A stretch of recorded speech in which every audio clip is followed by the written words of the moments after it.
あの頃の俺は力を手に入れて何かができる手応えを感じていた。だけど結局は仲間の血と涙が流されてしまった。手に入れた力で俺は何をしたって言うんだ。力ってのが何かよくわからなくなったと言っていたね。ああ、それまで力が意味することを考えたことは一度もなかった気がするよ。なあメデュテ、力って何なんだろうな。Blaze Union is a story about many things. It's about fate, it's about bloodlines, it's about discrimination against the rich and poor, it's about overcoming trauma, and at the core of everything, it's about one man's journey to face all of that and the friends he makes along the way. You know how it is when it comes to these ranking videos. I'm going to be spoiling the absolute heck out of everything, so if you haven't already played Blaze Union by this point and are curious as to what it's about, feel free to check my more general overview I already did right here.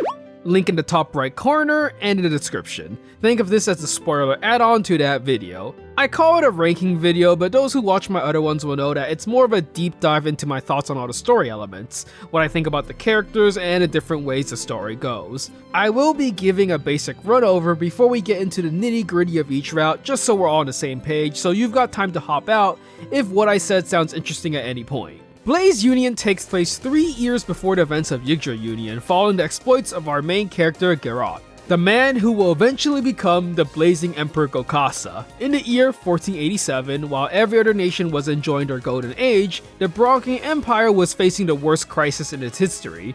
The nation is completely impoverished, the divide between the rich and poor is the worst it's ever been thanks to heavy taxation from the emperor who is trying to build up his army.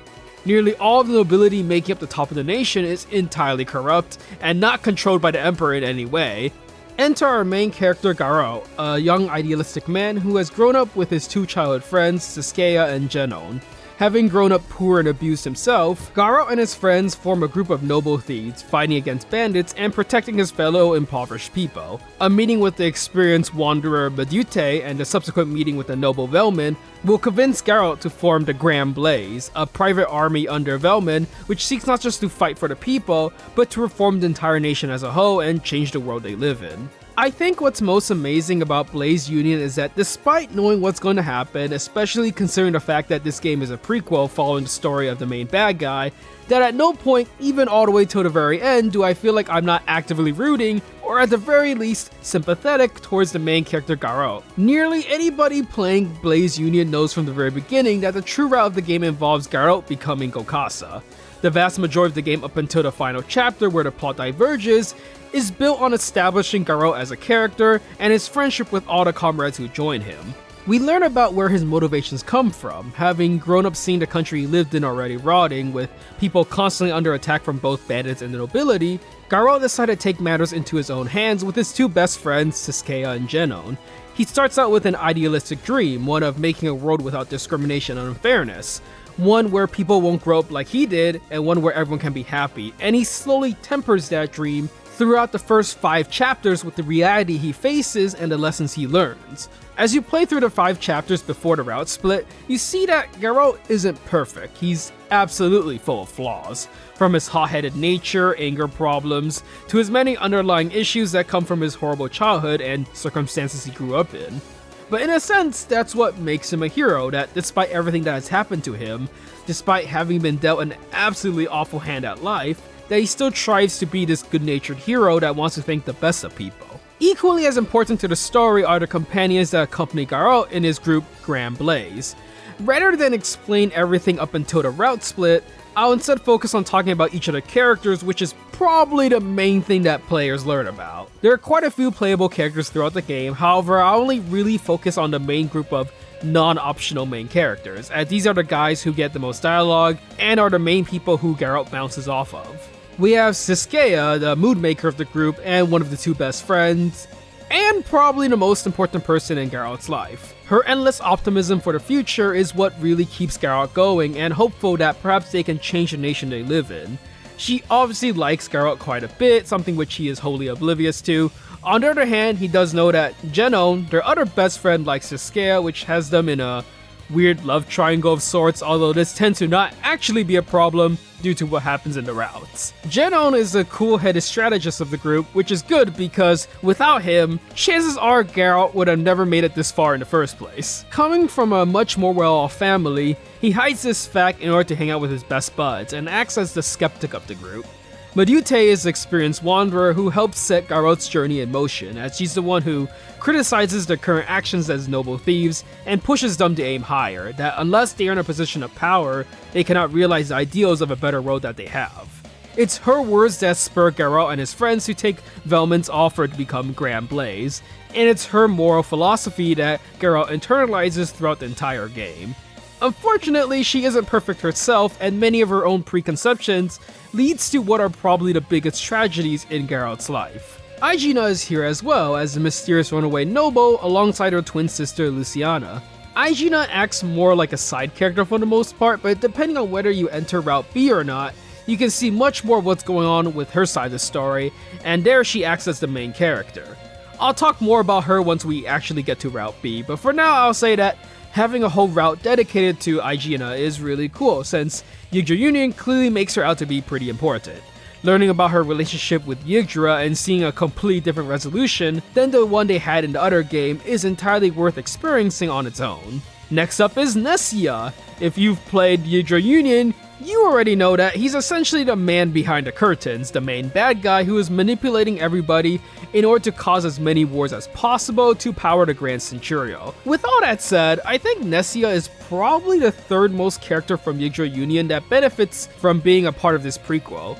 Originally in Yggdrasil Union, his inclusion into the story feels very much like a half-assed afterthought in order to include Asgard into the story, as he barely appears and then pops in at the last second to go, "It's all been my plan." It feels kind of bad when he's the final boss, but Gokasa feels way more like one throughout the entire game. So to finally establish his rapport with the main characters and to see a version of him that isn't just an evil chuckling bad guy is nice. He really does establish himself as a cornerstone of the team, and in Route A as Gokasa's right-hand man. It gives him a reason to be in the position that he is in Yggdrasil Union. Finally, the last character to talk about is Velman, the ruler of Tierra and the noble that offers Garrot and his friends the chance to reform the nation. If Medute is the one who initially pushes Garrot, then Velman is the one who enables them to go from a ragtag group of rebels to an actual force able to change Bronchia. Oddly enough, even though he actually isn't playable, he's definitely one of the most important characters story-wise, and the trust he forms with Garrot and the gang is pivotal to much of the story. I suppose I should also quickly mention Pandora. Although he's not a main character, he does serve as the main villain of sorts for the first 5 chapters, as he's the leader of the revolution fighting against the current regime. While he presents himself as a leader of a righteous cause against what is admittedly a pretty terrible empire, his own acts of raiding, pillaging, and general banditry makes it tough to say whether his actions really are for the benefit of the people or merely his own.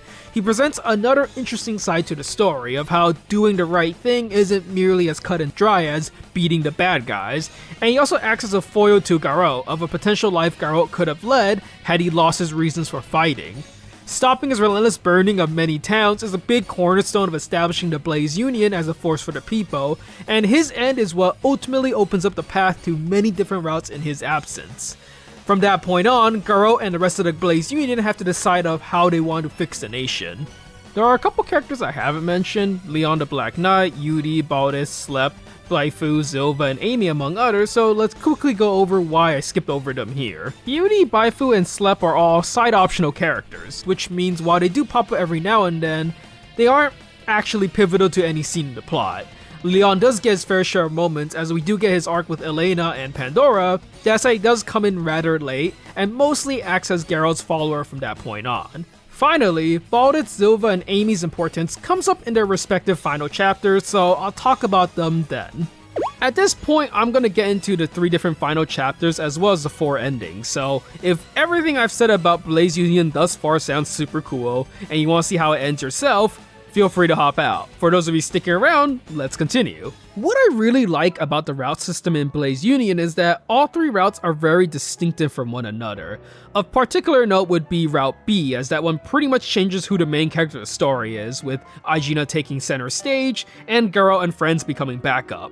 All 3 are pretty fun in their own right and stand unique from one another, Anywho, let's just get straight into it with Chapter 6A, The Price of Truth. The A route can be considered the true ending of the game because it's the canon ending that leads Garrot into becoming Gokasa and opens up the path to Yggdrasil Union. This is a route where we kinda know what's gonna happen coming in. We know we're gonna see Garrot hit its lowest point. The only question is, how does he get there? And I think there's a lot about this route that is really fantastic. It's not perfect. I think many of the elements in the route feel a tad rushed in how fast everything happens. They make a big deal out of Garrot acting kind of ruthless, but they really only show that in the final 3 chapters before the route split. Despite that, I think it shows many different sides to all the main characters. Throughout the entire game, we've been slowly building up a rapport between all the characters, becoming the best of friends as everyone fights for justice and reforming the nation. This is the route where we get to see perhaps the worst parts of everyone. Every character in Blaze Union wrestles with their inner demons, and the canon route is the route where they fail to prevail against these demons. To start with, the route opens up with Garrot being given the opportunity to become the supreme commander of the rebel army. Things quickly turn sour though, as before he can even accept or decline this role, the Empire's army take down their main camp by surprise, leading to Sasuke pulling off a daring plan that allows Garrot and the main characters to escape by boat. Unfortunately, this is where everything goes wrong, and it is revealed that Velman has decided to betray Garrot and his friends, becoming paranoid after witnessing how savagely Garrot destroys his opponents. He realizes Garrot's innate leadership and becomes fearful that perhaps the blade he has been raising will eventually be turned onto him. Velman has always been a noble of the Empire, and he got to that position by playing the game through deceit and subterfuge. He's always been balancing between trying to trust in Garrot against this disposition he's had to cultivate in order to stay afloat in such a corrupt society, and here that disposition wins out. In order to corner Garrot and his party, he has taken Sasuke captive. After Garrot handily destroys his army, he decides to threaten the party with her life. Seeing all of her friends unable to take a step forward with her as a hostage, Sasuke then takes the one final act that would free them from this situation. 私のために好きな人が死んでいくのを見ることなんて耐えられないよ。おい待てよ、あの娘まさか。ありがとう。今まで。さよなら、ガロット。おい待て、シスキア。シスキア、なんでだこんな。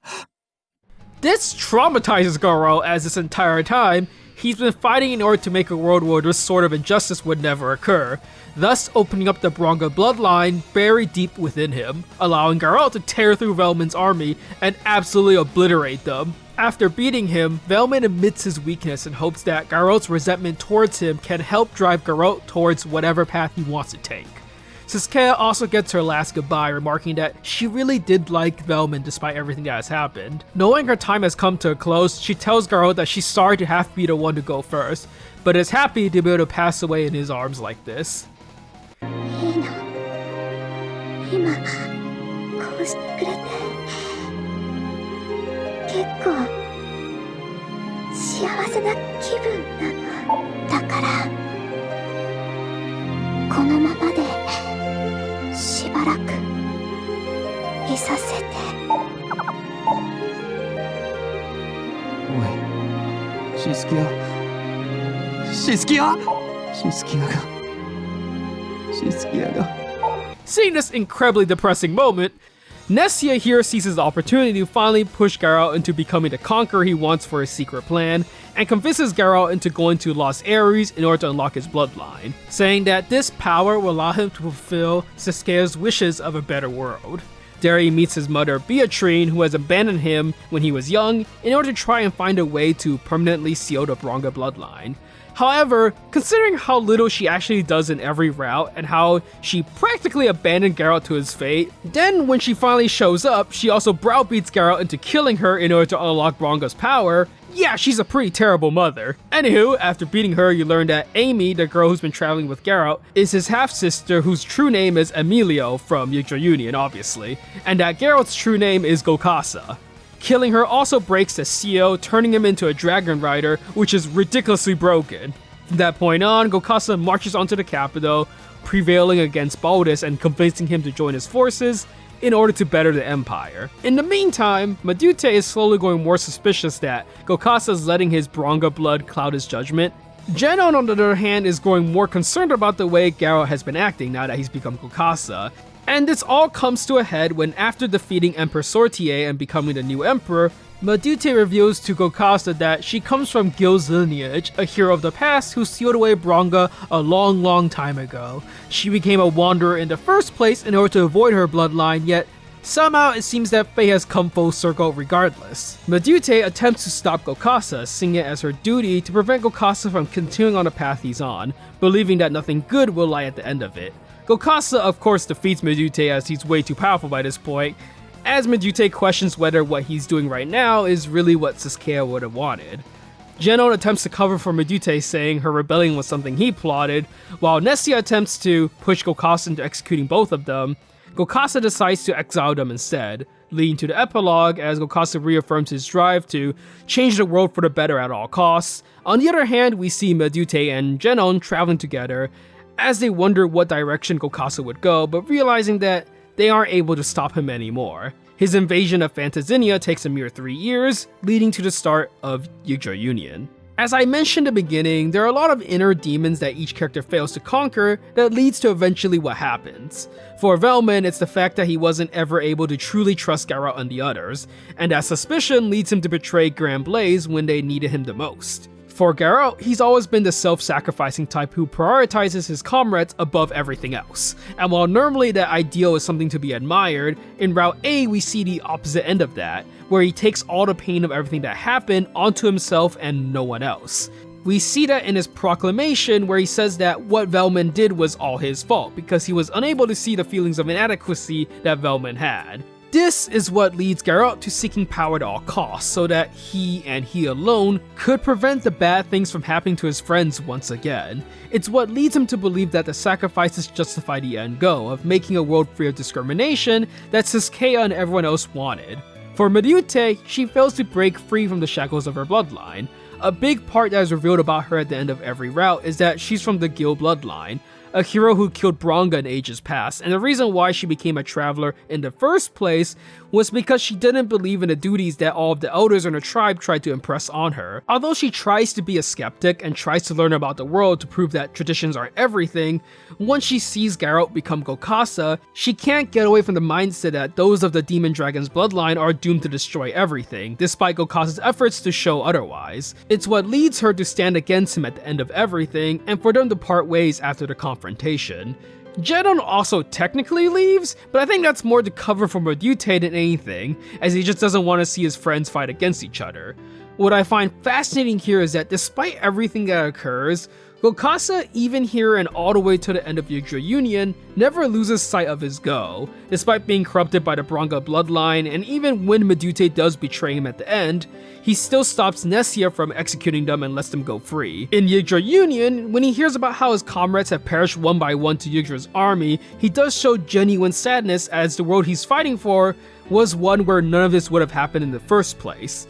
His transformation into Gokasa isn't one solely prompted by Nessia, but also by practically everyone else in the cast, with Velman, Sasuke, and Beatrine all contributing. Each one pushes Garrot to try and attain his ideal world without stopping. Even Medute, who in the end decides that Gokasa is turning evil, for nearly all of the game she is constantly trying to tell Garrot that he has to act with decisiveness to get the power needed to change the world, to stick to his ideas no matter what. And he certainly does all of that. I like the route as a whole. I think, considering how many constraints they had and what had to happen for all the characters to not be there in Yggdrasil Union, it's done really well. It's a sad story to be sure, but it helps round out Gokasa's motivations and makes Yggdrasil Union a better story retroactively. I'll give it a 8 out of 10. There are parts that are a tad bit rushed, Beatrine's interest into the story is always completely out of nowhere, and Velman's fear of Garrot doesn't seem as justified as it could be, considering that you only really see that ruthlessness that he's, fearful of near the end of chapter 5. But aside from that, it's a great story arc for everyone. After the bombastic conclusion that is Route A, we have Route B, Blood and Tears, which, yes, I know, is an equally as happy sounding name for the chapter. Route B is very different than the other two routes, in that it changes the entire focus of the story. While Garrot and his friends are there, the protagonist of the story becomes Aegina as we find out about her background, who she is, and why she hates the Fantasynia royal family so much. Completing one mission in Chapter 3 opens about 3 more during the game, which all involve Zilva, everyone's favorite assassin from Yggdrasil Union, who in this game works for the Divine Order, as she attempts to hunt down Aegina and Luciana. In the end, Zilva decides to join Garrot and his friends after Garrot makes her question why she fights. Route B starts off with the home base once again being attacked, except this time, it's due to the Divine Order. While Luciana manages to protect Amy and Elena, Leon's sister, from the assassins, she unfortunately perishes, leading to Aegina proclaiming that she's gonna find out who is the one leading the Divine Order and get her revenge for her sister. This leads to Grand Blaze entirely cutting off from Velman, as Velman doesn't want to get involved with fighting Fantasynia at this point.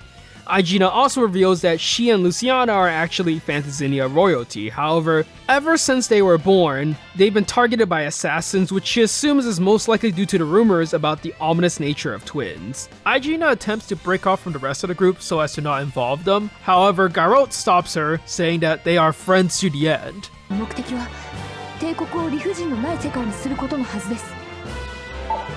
私の復讐は個人的なものですから、グラムブレイズを去り戦う決意をしたのです。目の前にある理不尽を見過ごしてそれで世界が変えられるかよ。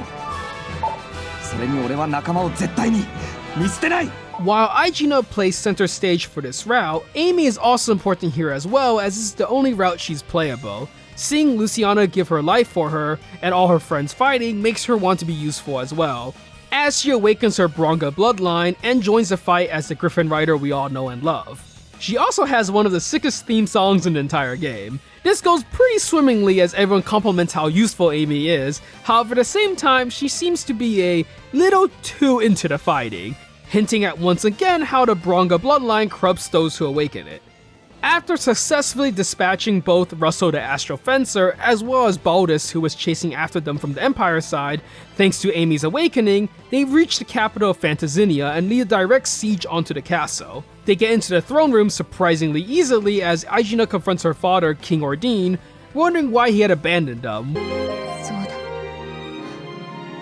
私はお前のことも憎んでいた。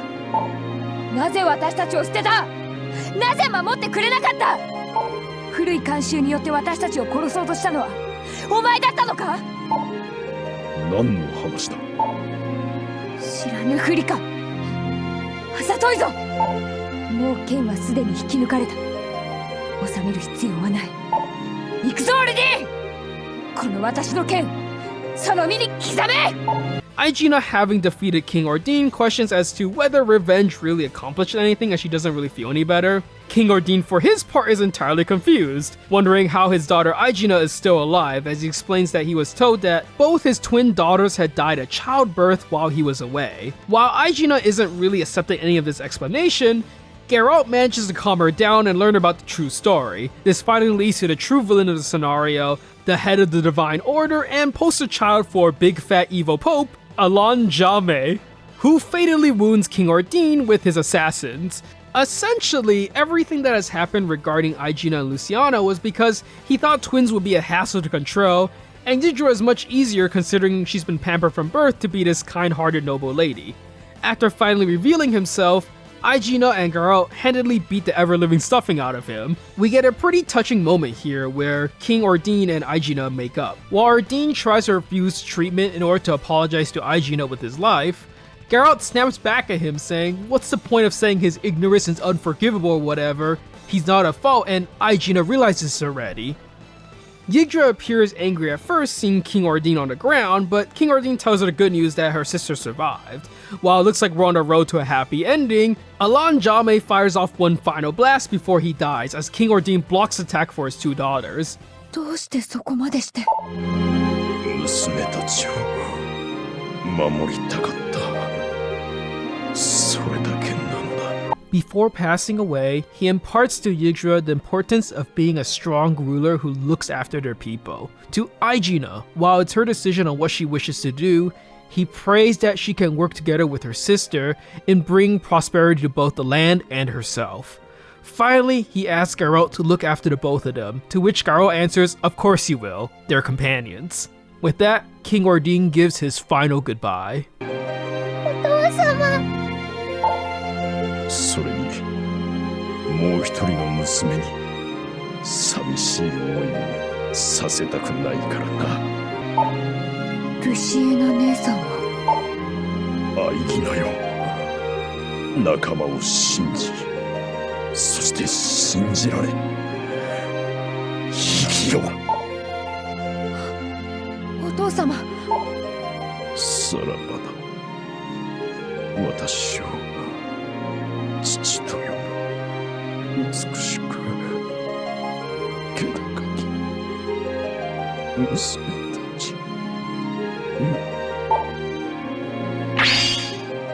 The route ends with Aegina reconciling with Yggdra as she finally puts down her revenge and decides to work together with her sister to revive Fantasynia with Garrot and friends at her side. For many players who have played Yggdra Union, a big question many players wanted to explore more about was Aegina and Luciana. Out of all the dragon generals, they are the two that make the most appearances and have the closest relationship to Yggdra, as is revealed when Luciana appears at the Sacred Land only Fantasynian royalty can enter. This route finally explores that relationship and shows a different story. What if Aegina managed to find the truth of what happened way earlier and reconcile with her father King Ordine and Yggdra way before it was too late? Seeing King Ordine and Aegina finally able to see each other as father and daughter is an incredibly touching moment, and his final goodbye is an absolute tearjerker, especially when he talks about Luciana. I'd say that out of all the endings, ending B is one of the happiest since everyone in Grand Blaze is alive and Aegina gets to reconcile with her remaining family members. Of course, it's also really cool to see Yggdra way before the events of Yggdra Union. Easily my favorite ending. I'll give it a 9 out of 10 with 1 point being taken away only because Garrot isn't the main character this time around. Yes, Alanjame is kind of a lame final boss, but that's helped by the fact that King Ordine, who you fight right before, is pretty amazing. And he's got a great theme song to boot. There's something magical about getting absolutely destroyed by Jihad, as that was originally Yggdra's ultimate move after awakening. We ain't done yet, however, as Chapter 6B actually has a hidden ending, which can only be seen after beating Route B once, and if you had fielded Emilio at every given opportunity once she's awakened. While it seems like everyone is happy after all the events that happened, there's unfortunately one person that finds herself at a loss. Emilio, believing that she will become useless once the fighting is over, fully awakens her Bronga bloodline and wants the fighting to continue eternally so that she can still be useful to Garrot. This leads to her assassinating Yggdra as she goes completely insane. Now that Yggdra is dead, Fantasynia will be thrown into turmoil as Aegina is an outsider. あ、団長お兄ちゃん、また戦いが始まるよ。もっとやろうよ戦い。そうしたら僕はもっともっと役に立てるよ。お前どうしたんだ。戦いやろうよ。もっともっともっともっともっともっともっともっともっともっともっともっともっともっともっと戦いたいんだよ。 Grief-stricken, Garrot pulls up his lance once more as he takes down Emilio in the hardest fight in the entire game. エミリオ、そんなに力が欲しかったのか。俺だって力が欲しかった。けどそれは打ち勝てない理不尽が目の前にあったからだ。ただ俺たちと一緒にいるだけじゃダメだったのか。俺にはわからない。 After Emilio is defeated, Garrot apologizes once more to Emilio that he wasn't able to stop her in the end. Aegina reaffirms her resolve to lead Fantasynia despite all of her family members having perished, as that's what she promised both Yggdra and her father.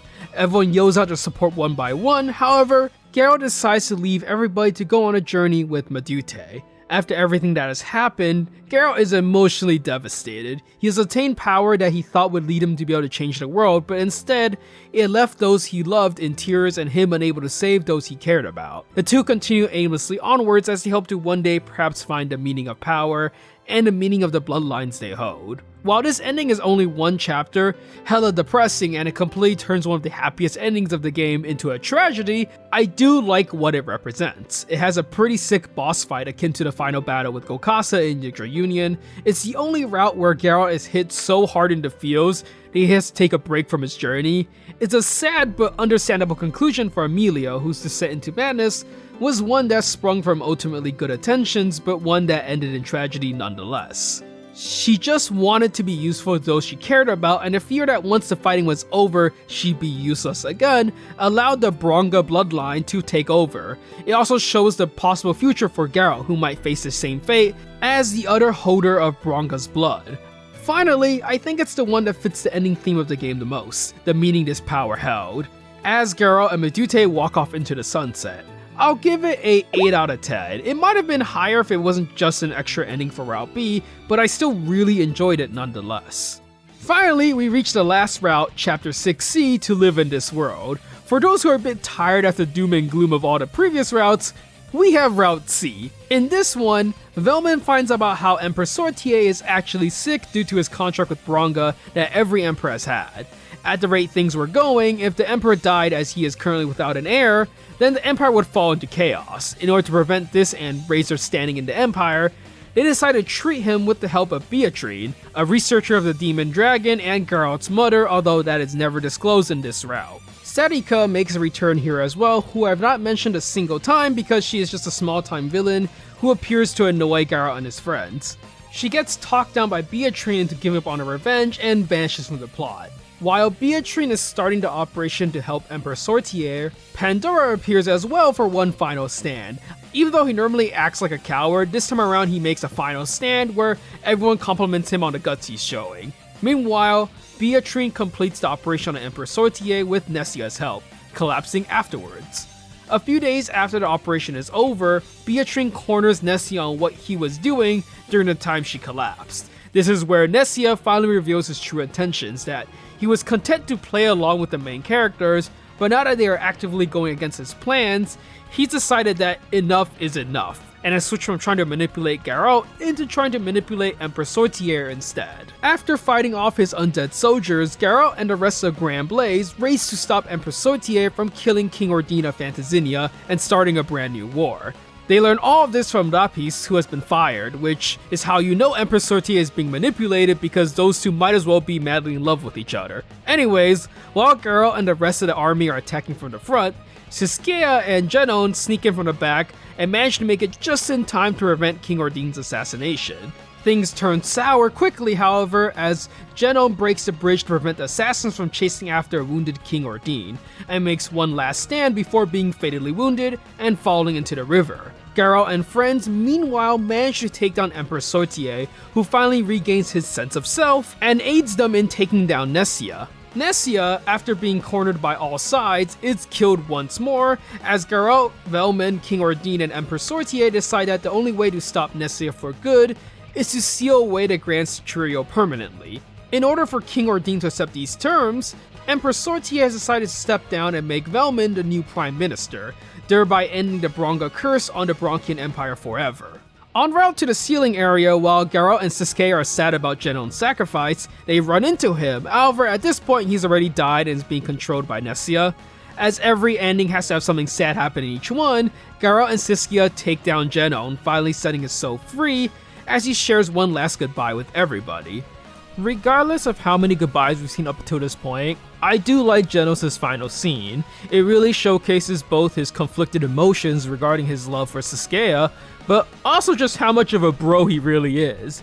He recognizes that revealing his feelings for her at this point, now that it's too late for him, would be kind of selfish, and instead gives Siskeia and Garrot his blessing. Even if he didn't get the love he wanted, he was still happy to have been lucky enough to be friends with the both of them. It's a brilliant display of his friendship as he passes away next to the woman he loves. After this, we finally reach the final battle, where everyone beats up Nessia. While at first he seems invincible, after the Grand Centurio is destroyed by Medute, Garrot is able to destroy Nessia with the power of friendship. 教えてやるよ、ネシア。お前が世界をその目で見なくなった間に、俺たちは進歩したんだ。戦う力も、戦う理由も、自分たちで見出せるくらいにな。そして仲間を信じて、無条件に力を合わせる方法を見つけたんだよ。バカなバカな。 The game ends happily ever after, with Siskia, Garrot, Sotia, and Aegina all congratulating Velmin on his ascension to Prime Minister. The two countries sign a non-aggression treaty and peace reigns over the Bronchian Empire. Ending C is probably my least favorite one, I would have to say. It's not bad, it's super fun to see an ending which is unequivocally happy for everybody, aside from Genon who makes the big sacrifice and Nessia, I guess. But that guy has always been the big evil man behind the curtain, so I don't feel too bad for him. It's cool to see Empress Sotia not being controlled by his Bronga contract for once. It shows that underneath his brash, proud nature lies someone who actually does care for the Empire and the people.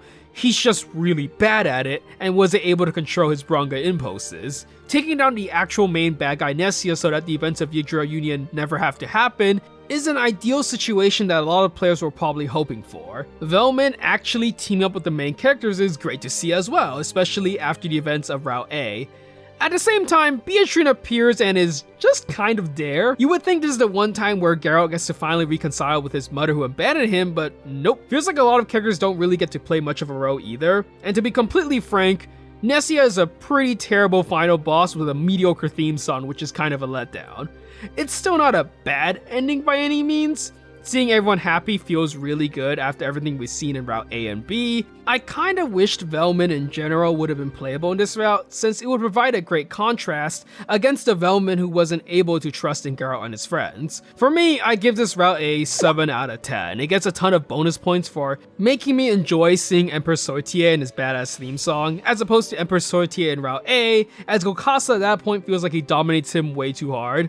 The main reason for the rating of the route not being any higher is that I feel like it kind of skips over a lot of the central themes of the story in favor of saying how great the power of friendship is, which is reasonable for a happy ending. Blaze Union was an amazing experience. Coming into the game pretty blind, I initially had only thought to play through one ending.